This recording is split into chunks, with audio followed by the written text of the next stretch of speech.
Hello friends, எல்லாருக்கும் வணக்கம். இன்றைக்கி நம்ம நிக்கிஸ் கிச்சனில் சூப்பரான ஒரு வெரைட்டி ரைஸ் பார்க்க போகிறோங்க. என்னென்னா தேங்காய் பால் சாதம். இந்த தேங்காய் பால் சாதம் வந்து ரொம்ப சுவையாக இருக்கும்.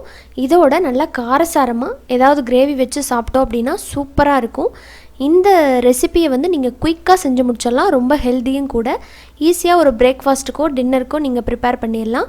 கிட்ஸுக்கு கூட நீங்கள் லஞ்ச் பேக் பண்ணி கொடுக்கலாம். மைல்டான ஃப்ளேவர் ஆட் பண்ணியிருக்கிறதுனால ஒரு புலாவ் மாதிரி வச்சு சர்வ் பண்ணால் சூப்பராக இருக்கும். வாங்க இதை ஃபஸ்ட்டு எப்படி பண்ணலாம் அப்படின்னு பார்த்துடலாம்.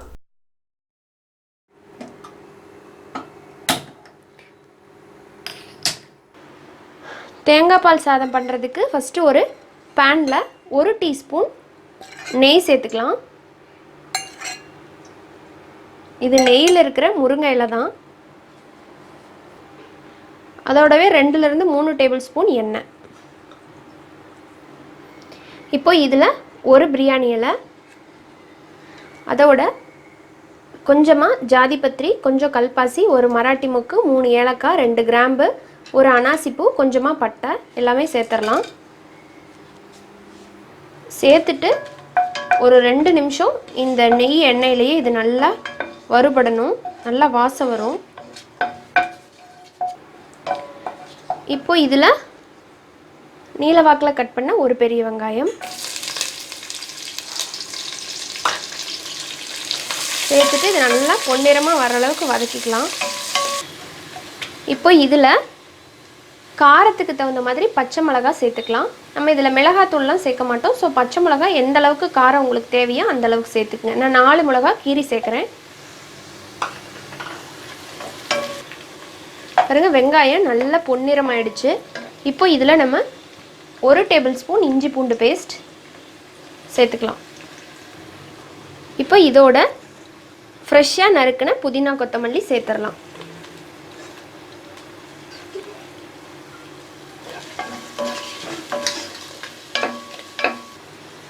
அடுத்ததாக இதில் 1 கப் பச்சை பட்டாணி வேக வச்சது. நான் வந்து காஞ்ச பட்டாணி எடுத்து ஊற வச்சு வேக வச்சு சேர்த்துருக்கேன். நீங்கள் ஃப்ரெஷ் பட்டாணி கிடச்சிது அப்படின்னா நீங்கள் அப்படியே சேர்த்துடலாம்.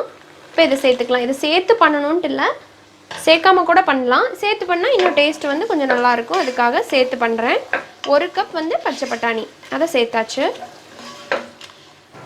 அடுத்ததான் அரிசி சேர்த்துடலாம். 1.5 கப் பாஸ்மதி ரைஸ், 350 கிராம். இதை வந்து ஒரு அரை மணி நேரம் போல் நல்லா ஊற வச்சு தண்ணி வடிச்சிட்டு சேர்த்துக்கிறேன்.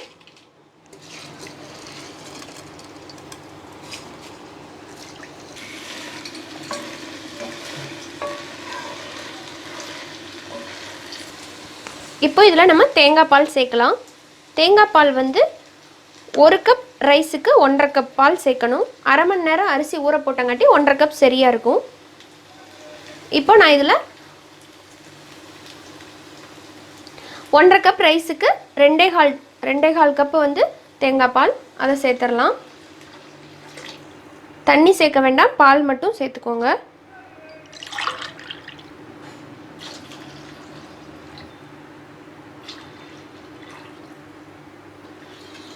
சேர்த்துட்டு லைட்டாக கலந்துக்குங்க. இப்போ தேவையான அளவுக்கு உப்பு சேர்த்துடலாம். சேர்த்துட்டு கலந்துக்குங்க. அரிசி உடையாத மாதிரி லைட்டாக மெதுவாக கலந்து விட்டுக்குங்க. நான் வந்து இது பாட்டில் பண்ணியிருக்கேன். நீங்கள் வந்து குக்கரில் பண்ணுற மாதிரி இருந்துன்னா இதே மாதிரி எல்லாம் தாளிச்சுட்டு உப்பு சேர்த்ததுக்கப்புறமா மீடியமில் ஒரு 7லேருந்து 8 நிமிஷம் போல் வைக்கலாம். அதுக்கிடையில் விசில் வந்தாலும் பரவாயில்ல. அப்படி வச்சுட்டிங்க அப்படின்னா டக்குன்னு வேலை முடிஞ்சிடும். நான் இன்றைக்கி ரைஸ் சீக்கிரமாக குக் ஆயிருங்கிறதுனால நான் வந்து இன்றைக்கி பாட்டிலேயே பண்ணுறேன். இப்போ நம்ம மூடி போட்டுடலாம். இப்போ மூடி போட்டுடலாம். இதை வந்து மீடியம் ஃப்ளேமில் ஒரு 10 நிமிஷம் வச்சு அதுக்கப்புறம் பார்க்கலாம். இப்போ ஒரு 10 நிமிஷம் ஆயிருக்கு. இப்போ பார்க்கலாம். வாவ், பாருங்கள், நல்ல வாசனையோட நம்ம தேங்காய் பால் சாதம் இப்போ ரெடி ஆகிடுச்சு. நல்லா உதிரி உதிரியாக வந்திருக்கு. இடையில நான் ஒரு டைம் வந்து லைட்டாக கிளறி விட்டேன். அடியில் இருக்கிற சாதத்தை மேலே இருக்கிற மாதிரி பண்ணி விட்டேன். இப்போ இது ரெடி ஆகிடுச்சு. அவ்வளோதாங்க, நம்மளோட சுவையான தேங்காய் பால் சாதம் இப்போ ரெடி ஆகிடுச்சு. நீங்களும் வீட்டில் இதே மாதிரி ட்ரை பண்ணி பாருங்கள். நான் இன்றைக்கி பட்டாணி சேர்த்து பண்ணியிருக்கேன். பட்டாணி சேர்த்தாமல் பண்ணிங்கனாலுமே டேஸ்ட்டு ரொம்ப நல்லாயிருக்கும். பட்டாணி சேர்த்தாமல் பண்ணிங்க அப்படின்னா வெஜ் குருமாவோடு சேர்த்து சாப்பிடுங்க, ரொம்ப சுவையாக இருக்கும். நம்ம சேனலில் ஆல்ரெடி போஸ்ட் பண்ணியிருக்கோம். அதோட லிங்க் டிஸ்கிரிப்ஷனில் வீடியோ எண்டில் கொடுக்குறேன், செக் பண்ணிக்கோங்க. பட்டாணி சேர்த்து பண்ணுறீங்க அப்படின்னா நீங்கள் வந்து இந்த மாதிரி வேறு ஏதாவது குருமா நீங்கள் யூஸ் பண்ணிக்கலாம். ஒரு சூப்பரான நல்ல ஒரு சைட் டிஷ்ஷும் இன்றைக்கி உங்களுக்கு செஞ்சு காமிக்க போகிறேன். சிக்கன் பெப்பர் கிரேவி அதோடு வச்சு சாப்பிட்றதுக்கு சூப்பராக இருக்கும். வாங்க அதையும் எப்படி பண்ணலாம் அப்படின்னு பார்க்கலாம். இந்த சிக்கன் கிரேவி பண்ணுறதுக்கு ஒரு கடாயில் ஒரு 2 டேபிள் ஸ்பூன் எண்ணெய் சேர்த்துக்கலாம். நல்லெண்ணெயில் பண்ணால் இன்னும் ரொம்பவே நல்லது. நான் இன்றைக்கி கடலை எண்ணெயில் தான் பண்ணுறேன். 2 டேபிள் ஸ்பூன் எண்ணெய். எண்ணெய் சூடானதும் 2 பச்சை மிளகாய் சேர்க்கலாம்.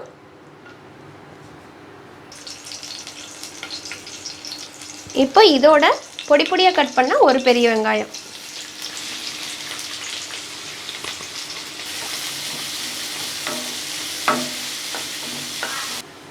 வெங்காயம் இந்த மாதிரி செவந்ததும் 1 டேபிள் ஸ்பூன் இஞ்சி பூண்டு பேஸ்ட் சேர்த்துட்டு இதோட பச்சை வாசம் போகட்டும், நல்லா வதக்கிக்கலாம். அடுத்ததாக தக்காளி சேர்த்துடலாம். மீடியம் சைஸில் 2 தக்காளி சேர்க்குறேன். பெரிய தக்காளினா 1 போட்டால் போதும். சேர்த்துட்டு இது நல்லா மசிஞ்சு வர்ற அளவுக்கு இதை வதக்கிக்கலாம். தக்காளி நல்லா மசிஞ்சிருச்சு. இப்போ இதில் நம்ம சிக்கன் பீசஸை சேர்த்துடலாம். 300 கிராம் சிக்கன் கழுவி சுத்தம் பண்ணி எடுத்துக்கலாம். சேர்த்துட்டு நல்லா இதில் வதக்கிடுங்க.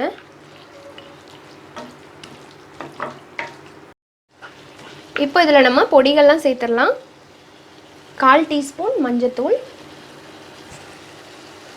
1/2 டீஸ்பூன் மல்லித்தூள், 1 டீஸ்பூன் மிளகாய்த்தூள், அதுக்கப்புறமா ஒரு 2 டீஸ்பூன் போல் மிளகுத்தூள், ஃப்ரெஷ்ஷாக அரைச்ச மிளகு, அதோட தூளை சேர்த்துடலாம். இதில் மிளகுத்தூளோட காரம் தான் அதிகமாக இருக்கணும், அப்போ தான் ருசியாக இருக்கும். அப்புறமா ஒரு 1/2 டீஸ்பூன் மட்டும் கரம் மசாலா தூள். இது அதிகம் வேண்டாம், கொஞ்சமாக சேர்த்துக்கோங்க. எல்லாமே சேர்த்துட்டு நல்லா கலந்து விட்டுக்குங்க. இப்போ இதில் நம்ம தேவையான அளவுக்கு தண்ணி சேர்த்து நல்லா வேக வச்சிடலாம். சேர்த்துட்டு நல்லா கலந்து விட்டு கிரேவியாட்ட வேணும்னா கொஞ்சமாக தண்ணி சேர்த்துக்கோங்க, இல்லை குழம்பாட்ட வேணும்னா கொஞ்சம் அதிகமாக சேர்த்துக்கோங்க. நான் இன்றைக்கி கிரேவி தான் பண்ண போகிறேன், கொஞ்சமாக சேர்த்துடலாம். சிக்கன் வந்து சீக்கிரமாக குக் ஆகிடும், ஸோ அளவாக சேர்த்தா போதும். அடுத்ததாக தேவையான அளவுக்கு உப்பு சேர்த்துட்டு நல்லா கலந்து விட்டுட்டு இதை ஒரு மூடி போட்டு சிக்கன் நல்லா வெந்து வர வரைக்கும் இதை நல்லா வேக வச்சு எடுத்துக்கலாம்.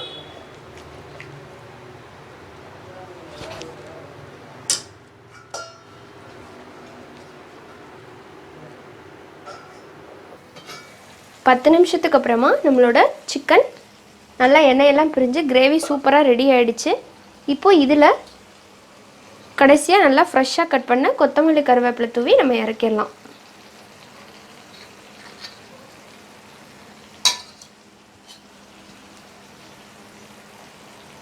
அவ்வளோதான், டேஸ்டான பெப்பர் சிக்கன் கிரேவி ரெடி. அவ்வளோதாங்க, நம்மளோட டேஸ்டான சிக்கன் பெப்பர் கிரேவி இப்போ ரெடி பண்ணியாச்சு. ஆல்ரெடி நம்ம சேனலில் பெப்பர் சிக்கன் ட்ரையாக எப்படி பண்ணுறது அப்படிங்கிற வீடியோ போட்டிருக்கேன், அதையும் பாருங்கள். ரொம்ப டேஸ்ட்டாக இருக்கும். தேங்காய்பால் சாதத்து கூட அதுவும் நல்லாயிருக்கும். ஆனால் கிரேவியாக வச்சு சாப்பிட்ணும் அப்படின்னு நினச்சிங்கன்னா நீங்கள் இந்த மெத்தடை ட்ரை பண்ணலாம், ரொம்ப சுவையாக இருக்கும்.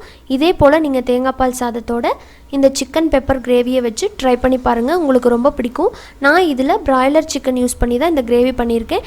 நீங்கள் வேணும்னா நாட்டுக்கோழியை சப்ஸ்டியூட் பண்ணிக்கலாம். நாட்டுக்கோழியில் பண்ணுற மாதிரி இருந்துச்சு அப்படின்னா நீங்கள் வந்து குக்கர்லேயே செஞ்சுக்கலாம், ரொம்ப குயிக்காக செஞ்சு முடிச்சிடலாம்.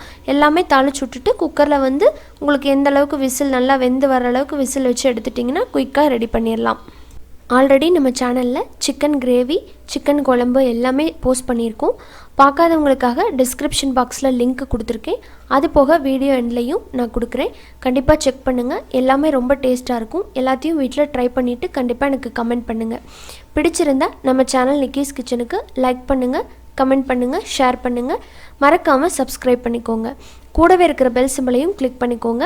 அப்போ தான் நான் போடுற வீடியோஸ் எல்லாமே உங்களுக்கு உடனுக்குடனே நோட்டிஃபிகேஷன்ஸில் வரும்.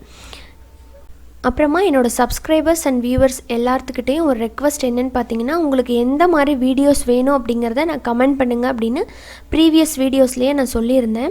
ஸோ அந்த மாதிரி யாருமே கமெண்ட் பண்ணுறதில்ல. ஸோ நீங்கள் எந்த மாதிரி வீடியோஸ் எதிர்பார்க்குறீங்க, ரொட்டீன் வீடியோஸ் வேணுமா, ரெசிபீஸ் வேணுமா, இல்லாட்டி வீலாக் மாதிரி உங்களுக்கு வேணுமா, அது மாதிரி எது வேணும்னாலும் நீங்கள் வந்து கமெண்ட் பண்ணுங்கள். எந்த மாதிரி வீடியோஸ் வேணும் அப்படிங்கிறத பார்த்துட்டு நான் அதுக்கு தகுந்த மாதிரி அப்லோட் பண்ணுறேன். இன்னொரு வீடியோவில் உங்கள் எல்லாரையும் வந்து மீட் பண்ணுறேன்.